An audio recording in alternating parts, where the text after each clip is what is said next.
नमस्कार विद्यार्थी मित्रांनो, मी डॉक्टर संजय पगार, सहयोगी प्राध्यापक भूगोल विभाग. विद्यार्थी मित्रांनो, मराठा विद्या प्रसारक समाजाचे KRT arts, BH commerce and M science, popularly known as KTHM college Nashik यातर्फे मी आपल्या सर्वांचं या ऑनलाईन व्हिडिओ लेक्चर सिरीज मध्ये सहर्ष स्वागत करत आहे. विद्यार्थी मित्रांनो, आज आपण FYBA या वर्गातील सेमिस्टर 2 चा जो आपला पेपर आहे ह्युमन जॉग्राफी म्हणजेच मानवी भूगोल, त्याचं प्रकरण क्रमांक 1 इंट्रोडक्शन टू ह्युमन जॉग्राफी म्हणजेच मानवी भूगोलाचा परिचय यातील महत्वाच्या मुद्द्यावर चर्चा करणार आहोत. विद्यार्थी मित्रांनो, आज आपण या तासाला scope of human geography part first यावर चर्चा करणार आहोत. विद्यार्थी मित्रांनो, आपल्याला सर्वांना माहिती आहे की मानवी भूगोल हा विषय अत्यंत व्यापक आहे आणि ज्या वेळेला आपण त्याची व्याप्ती बघतो, व्याप्ती म्हणजे काय की मानवी भूगोलामध्ये कोणकोणत्या घटकांचा अभ्यास केला जातो याला आपण मानवी भूगोलाची व्याप्ती असं म्हणतो. आणि हा घटक थोडासा विस्तृत असल्यामुळं आपण मानवी भूगोलाची व्याप्ती हा घटक 2 भागामध्ये अभ्यास करणार आहोत.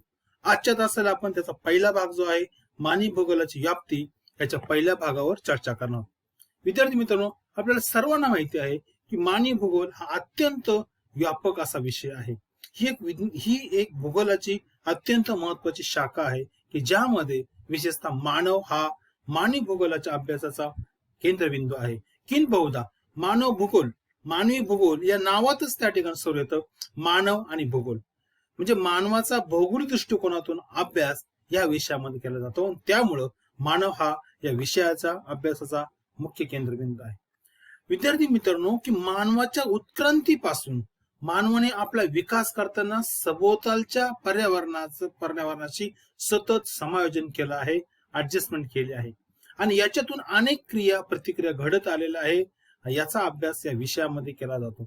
विद्यार्थी मित्रांनो, मानवी भूगोलामध्ये विशेषतः जे घटक आहेत महत्वाचे की ज्याचा अभ्यास प्रामुख्याने केला जातो, या घटकावर आपण आज सुरुवातीला आपण प्रकाश टाकणार आहोत. त्यातील पहिला महत्वाचा घटक आहे मानव व पर्यावरण यांच्यातला सहसंबंध. विद्यार्थी मित्रांनो, आपल्याला सर्वांना माहिती आहे की मानवी भूगोलामध्ये मानव आणि पर्यावरण यांच्यातील सहसंबंध अतिशय महत्वाचा मानला जातो. या दोन्हींचाही मानवाचा पर्यावरणावर परिणाम होतो आणि पर्यावरणाचा मानवावर परिणाम होतो. या दोन्हींचा एकमेकावर होणारा परिणाम हा मानवी भूगोलामध्ये अभ्यासला जातो. विद्यार्थी मित्रांनो, आपण या ठिकाणीचं उदाहरण बघूया की मानव ज्या पर्यावरणामध्ये राहतो ना, त्या पर्यावरणाचा परिणाम मानवी जीवनावर होत असतो. विशेषतः या ठिकाणी उदाहरण मुद्दाम तुम्हाला देतो त्या ठिकाणी की कशा प्रकारे पर्यावरणाचा मानवी जीवनावर परिणाम होत असतो. बघा विद्यार्थी मित्रांनो, ज्या ठिकाणी अति तापमान असेल अशा भागामध्ये राहणाऱ्या व्यक्तींचं जर ऑब्झर्वेशन केलं, लोकांचं जर ऑब्झर्वेशन केलं, तर आपल्याला सहज जाणवेल की अति तापमान असलेल्या प्रदेशामध्ये लोकांचा रंग थोडा काळा असतो. त्या ठिकाणी भारताचंच उदाहरण मी सांगतो. दक्षिण भारतामध्ये विशेषतः उत्तर भारताच्या मानानं सरासरी तापमान जास्त आहे. तामिळनाडू असेल, केरळ असेल, बघा त्या ठिकाणी लोकांचा रंग तुलनेनं थोडा काळसर आहे. या उलट ज्या ठिकाणी तापमानाची तीव्रता कमी असते, सरासरी तापमान कमी असतं, अशा प्रदेशामध्ये लोकांचा रंग तुलनेने थोडा गोरा असतो. बघा तुम्ही उत्तर प्रदेश असेल, हरियाणा असेल, पंजाब असेल, जम्मू काश्मीर असेल, या ठिकाणच्या लोकांचा त्वचेचा रंग हा तुलनेनं, दक्षिण भारताची तुलना करतो त्या ठिकाणी, तुलनेनं थोडा गोरा आहे.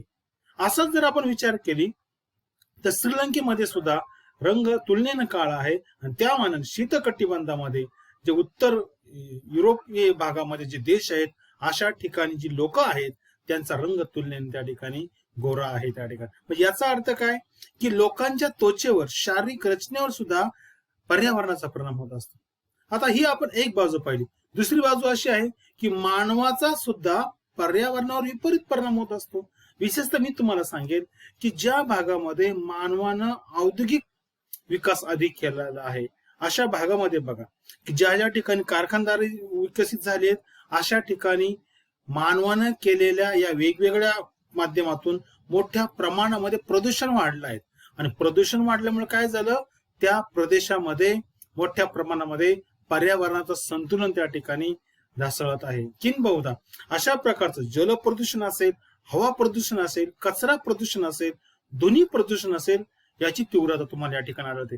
मी तुम्हाला मुद्दाम या ठिकाणी उदाहरण दिले उदाहरणार्थ मुंबईमधील चेंबूर प्रदेशात जर गेला तुम्ही, किंवा पुण्यातील पिंपरी चिंचवड भागामध्ये गेलात, किंवा नाशिकतील आंबड आणि सातपूर या भागामध्ये ज्या ठिकाणी MIDC आहे, अशा भागामध्ये जर विद्यार्थी मित्रांनो आपण सहज फेरफटका मारला तर तुमच्या हा परिणाम लक्षात येईल की त्या ठिकाणी झालेल्या औद्योगिकरणामुळे त्या प्रदेशामधलं प्रदूषण हे कमालीचं वाढलेलं आहे. म्हणून या अशा प्रकारे मानवाचा पर्यावरणावर आणि पर्यावरणाचा मानवावर असा होणारा परिणाम हा या मानवी भूगोलाच्या अभ्यासाचा महत्वाचा घटक आहे.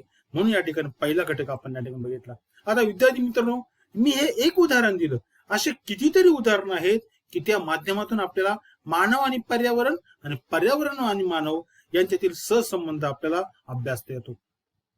यानंतर दुसरा महत्वाचा घटक आहे, ज्या वेळेला आपण मानवी भूगोलाची व्याप्ती बघतोय, याचा दुसरा महत्वाचा घटक आहे मानवी वंश आणि जमातीचा अभ्यास. विद्यार्थी मित्रांनो, हा मानवी भूगोलाच्या अभ्यासाचा महत्वाचा केंद्रबिंदू आहे.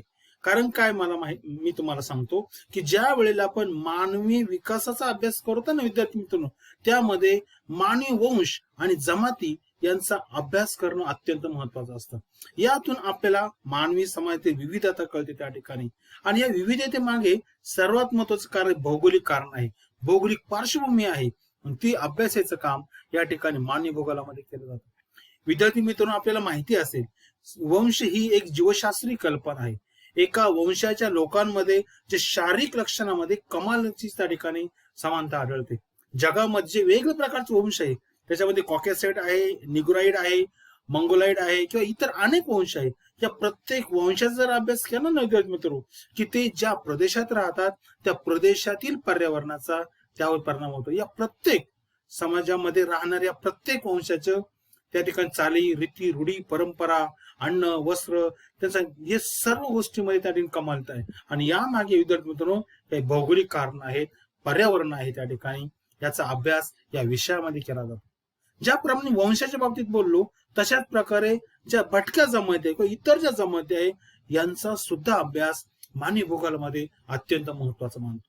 विशेषतः मी तुम्हाला या ठिकाणी सांगेन, बुशमॅन असेल, एक्स्किमो असेल, बदाऊन असेल, किंवा पिग्मी असेल, सकाई असेल, यासारख्या ज्या अनेक प्रकारच्या भटक्या जमाती आहेत जागतिक पातळीवर आढळतात, यांचा सुद्धा अभ्यास मानवी भूगोलामध्ये करतो.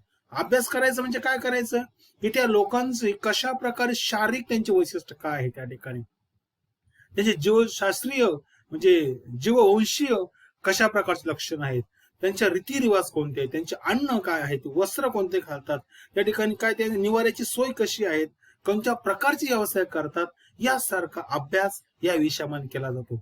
आणि या त्याचप्रमाणे भारताचा जर आपण विचार केला मित्रांनो, भारतामध्ये सुद्धा अशा अनेक प्रकारच्या भटक्या जमाती आहेत, ज्याला आपण ट्रायबल पीपल असं म्हणतो.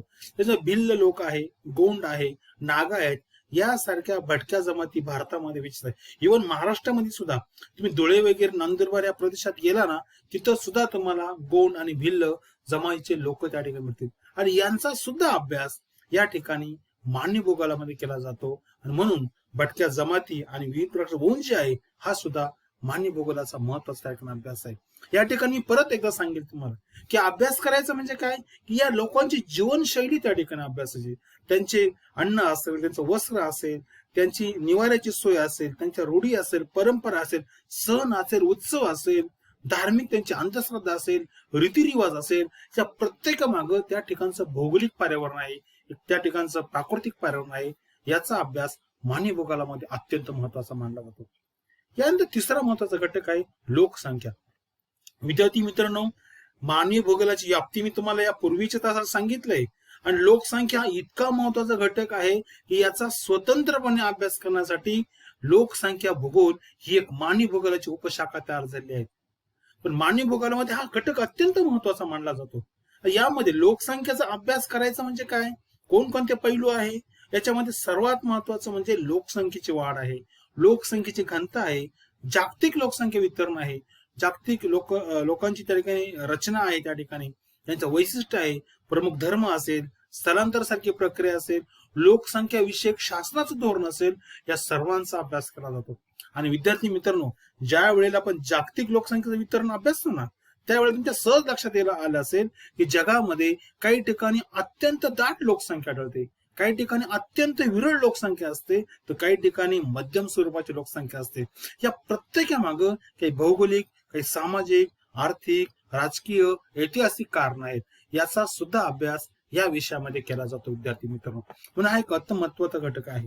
आता यामध्ये आणखी एक गोष्ट महत्वाची सांगतो मी की एखाद्या प्रदेशामध्ये लोकसंख्या जी राहते, लोक जे निवास करतात, त्यांची वैशिष्ट्य सुद्धा महत्वाची आहे.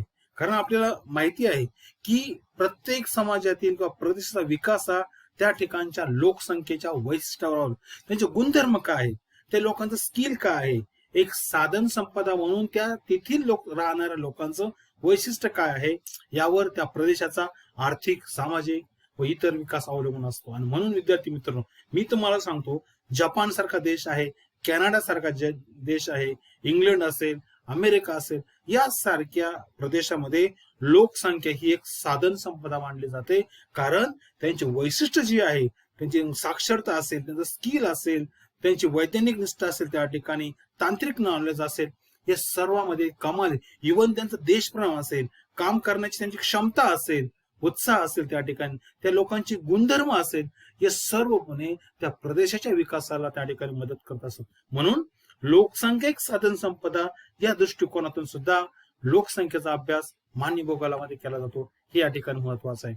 आणि सर्वात महत्वाचं की ही लोकसंख्या विषयक जी माहिती आहे ना, अत्यंत शास्त्रीय पद्धतीने मानवी भूगोलामध्ये आपलं जाते. हे या ठिकाणी महत्वाचं आहे विद्यार्थी मित्रांनो. यानंतर पुढचा महत्वाचा मुद्दा आहे मानवाच्या आर्थिक क्रिया, व्यवसाय असं म्हणतो. आपल्याला सर्वांना माहिती आहे, मानव आपल्या दैनंदिन जीवनातील गरजा पूर्ण करण्यासाठी ज्या कृती करतो, ज्या क्रिया प्रक्रिया करत असतो, त्याला आपण आर्थिक क्रिया किंवा आर्थिक व्यवसाय असं म्हणतात. आणि या सर्व प्रकारच्या व्यवसायांचा विचार, अभ्यास सविस्तर या मानवी भूगोलामध्ये केला जातो. विद्यार्थी मित्रांनो, सर्वसाधारणपणे जगातील सर्व आर्थिक प्रक्रियांचा जर एकत्रित आढावा घेतला तर सर्वसाधारणपणे जगातील सर्व आर्थिक प्रक्रिया किंवा मानवी व्यवसाय साधारणपणे 5 प्रकारामध्ये विभागता येतात. आणि त्या प्रत्येक विभागामध्ये जे व्यवसाय ज्या ठिकाणी चालतात ते तेथील स्थानिक पर्यावरणावर अवलंबून असतात. आपण या 5ही व्यवसायाची थोडक्यात माहिती मी तुम्हाला सांगतो की या व्यवसायांचा अभ्यास मानवी भूगोलामध्ये महत्वाचा असतो. पहिले प्राथमिक व्यवसाय. तर प्राथमिक व्यवसाय म्हणजे सोपी व्याख्या आहे, जे व्यवसाय पूर्णपणे निसर्गावर अवलंबून असतात, अशा व्यवसायांना आपण प्राथमिक व्यवसाय असं म्हणतो. याचं उत्तम उदाहरण म्हणजे शेती असेल, शिकार असेल, जंगलतोड असेल, मासेमारी असेल, खाणकाम असेल, पशुपालन. बघा, हे सर्व व्यवसाय बघा त्या ठिकाणी यांचा डायरेक्ट संबंध हा पर्यावरणाशी असतो. म्हणून अशा व्यवसायांचे वितरण, या व्यवसायांच्या विकासातील महत्वाचे घटक, याचा अभ्यास या विषयात केला जातो. दुसरा व्यवसाय द्वितीय श्रेणीचे व्यवसाय, की जे व्यवसाय हे प्राथमिक व्यवसायातून मिळणारे जे वस्तू असेल, पदार्थ असेल, यांच्यावर प्रक्रिया करून त्याची उपयुक्तता वाढवतात, अशा व्यवसायांना आपण द्वितीय श्रेणीचे व्यवसाय असं म्हणतो. उद्योगधंदे त्यामध्ये आहे, उद्योगधंदे प्रक्रिया असेल, बांधकाम असेल, कृषी उद्योग असेल, यासारख्या उद्योगांचा समावेश यामध्ये होतो. मी तुम्हाला एक उदाहरण या ठिकाणी मुद्दाम सांगतो की ज्या वेळेला आपण शेतीतून ऊस उत्पादन करत असतो, ऊस हे प्राथमिक झालं तरी, पण ज्या वेळेला ऊसापासून साखर बनवली जाते किंवा कापसापासून कापड तयार केलं जातं, चहापासून चहा पावडर तयार केली जाते, म्हणजे प्रत्येकामध्ये आपण काय करतो, प्रक्रिया करतो. त्या ऊसाची उपयुक्तता आपण साखरेच्या माध्यमातून वाढवतो, कापसाची उपयुक्तता आपण कापडाच्या माध्यमातून वाढवतो. म्हणून हे व्यवसाय महत्वाचे आहे आणि याचाही अभ्यास विद्यार्थी मित्रांनो या ठिकाणी मानवी भूगोलात केला जातो. तृतीय श्रेणीचे व्यवसाय, जे व्यवसाय प्राथमिक व द्वितीय श्रेणीच्या व्यवसायांना सेवा पुरवण्याचं कार्य करतात, अशा व्यवसायांना विद्यार्थी मित्रांनो तृतीय श्रेणीचे व्यवसाय असं म्हणतात. यामध्ये बघा काही उदाहरण मी सांगतो. सेवा व्यवसाय असेल, व्यापार असेल, वाहतूक असेल, पर्यटन असेल, वैद्यकीय सेवा असेल, विपणन असेल, दळणवळण असेल, हे सर्व सेवा पुरवणारे व्यवसाय आहेत आणि या सर्वांचा समावेश तृतीय श्रेणीच्या व्यवसायामध्ये केला जातो आणि याचाही अभ्यास त्या ठिकाणी मानवी भूगोलात केला जातो. यानंतर चतुर्थ श्रेणीचे व्यवसाय जे आहेत, यामध्ये विशेषतः जे व्यवसाय जे साधारणपणे नॉलेज बेस आहे, त्या ठिकाणी ज्ञानावर आधारित आहे, अशा व्यवसायांचा समावेश चतुर्थ व्यवसायामध्ये केला जातो. यामध्ये संशोधन असेल, समाजसेवा असेल, शास्त्रज्ञ असेल, म्हणजे वैज्ञानिक कार्य असेल, या सर्वांचा समावेश यामध्ये केला जातो. बघा, याचा या ठिकाणी मुद्दा मी गोष्ट सांगतो की विशेषतः विकसित देशामध्ये यांचं प्रमाण जास्त आहे. म्हणजे जास्त आहे म्हणजे काय, हे व्यवसाय करणारी लोकसंख्या जास्त आहे.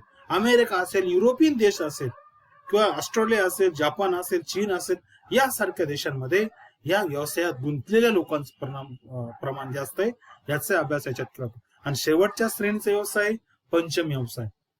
साधारणपणे सर्वोच्च निर्णय घेणाऱ्या सेवांचा समावेश यामध्ये केला जातो. याच्यामध्ये विशेषतः एकदम हाय, ज्या ठिकाणी एकदम हाय स्किल लागतात त्या ठिकाणी नॉलेज हे चांगलं लागतं, की ज्या ठिकाणी सल्ला देण्याचं कार्य असेल किंवा त्या ठिकाणी एक कन्सल्टन्सी करायचं असेल तर अशा व्यवसायांचा याच्यात समावेश होतो. विशेषतः मी तुम्हाला ठिकाण ज्या आपण आदरातिथ्य देणाऱ्या ज्या आहेत, हॉस्पिटॅलिटीच्या ज्या सुविधा आहेत त्या ठिकाणी, कायदेशीर सल्ला देण्याचं कार्य आहे, डे केअरची सेवा आहेत, यासारख्या अत्यंत महत्वाचा व्यवसायांचा समावेश यामध्ये होत असतो. याचा सुद्धा सविस्तर अभ्यास या विषयामध्ये केला जातो. विद्यार्थी मित्रांनो, यानंतरचा महत्वाचा घटक आहे मानवाचे सामाजिक आणि सांस्कृतिक जीवन. विद्यार्थी मित्रांनो, मानवी भूगोलामध्ये हा घटक अत्यंत महत्वाचा जातो आणि मानवी समाजाचा सविस्तर अभ्यास करत असताना ज्या वेगवेगळ्या प्रकारचे पैलू आहेत समाजातील, म्हणजे विशेषतः मी तुम्हाला या ठिकाणी सांगेन, संस्कृती आहे, रूढी आहे, परंपरा आहेत, त्या लोकांच्या चालीरीती आहेत, सण आहे, उत्सव आहे, वेशभूषा आहे, भाषा आहे, निवास व्यवस्था आहे, कितीतरी काही की ज्या समाजात आहे अभ्यास करता. हे सामाजिक आणि सांस्कृतिक पैलू अभ्यासने अत्यंत महत्वाचा आहे आणि हा विषय या भूगोलामध्ये केला जातो. म्हणून मी तुम्हाला मुद्दाम सांगतो, भारतासारख्या देशामध्ये अशा प्रकारचे एक विविधता असलेलं मानवी जीवन आढळतं भारतीय समाजामध्ये. आणि अशा ज्यावेळेस आपण भारताचा भूगोल अभ्यासतो त्यावेळेला अशा प्रकारे भारतामध्ये असलेल्या समाजातील वेगवेगळ्या धर्माचे असेल, जातीचे असेल, वेगवेगळ्या प्रकारचे लोक असतील, ग्रामीण भागातील लोक असेल, शहरी भागातील लोक असेल, या सर्वांचा स्वतंत्र अभ्यास या विषयामध्ये केला जातो.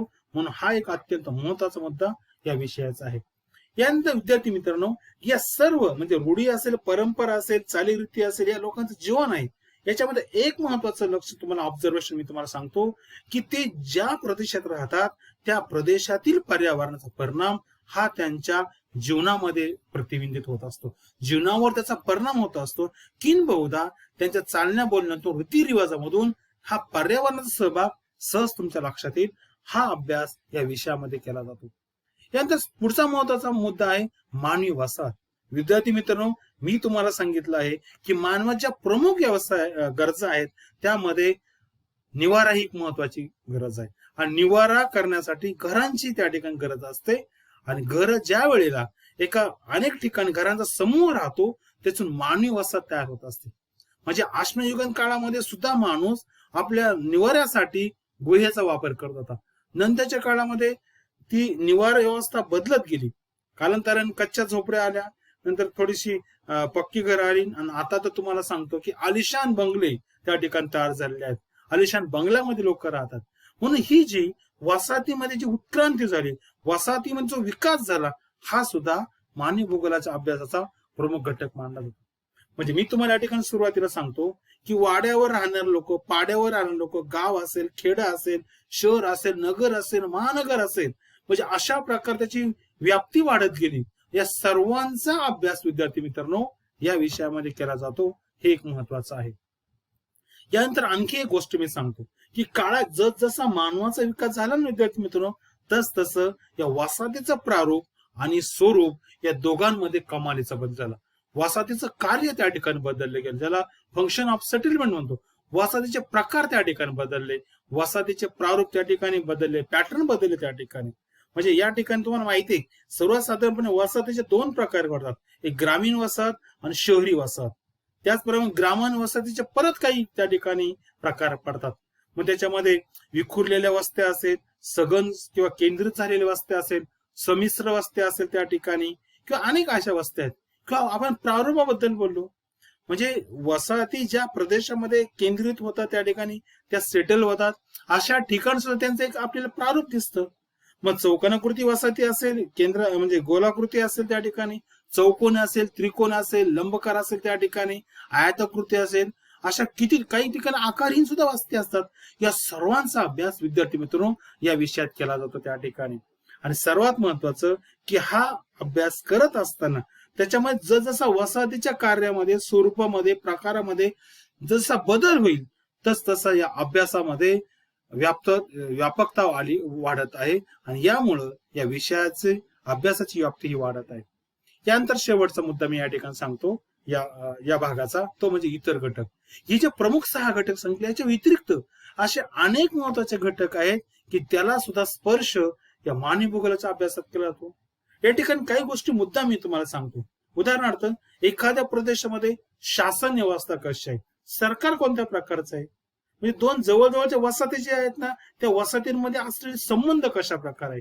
कधी कधी तणाव होतो, युद्ध होतं, व्यापार त्या ठिकाणी होत असतो आणि याचा परिणाम हा मानवी विकासावर होत असतो. म्हणून विद्यार्थी मित्रांनो, की समाजामध्ये गुन्हेगारी असेल, त्या समाजाचं आरोग्य असेल, तिथल्या मानवी संस्था असेल, या सर्वांचा परिणाम हा एकंदरीत तिथल्या मानवाच्या राहणीमानावर होत असतो, मानवाच्या विकासावर होत असतो. म्हणून मानवी भूगोलाचा अभ्यास करत असताना या मुद्द्यांना सुद्धा स्पर्श करावा लागतो.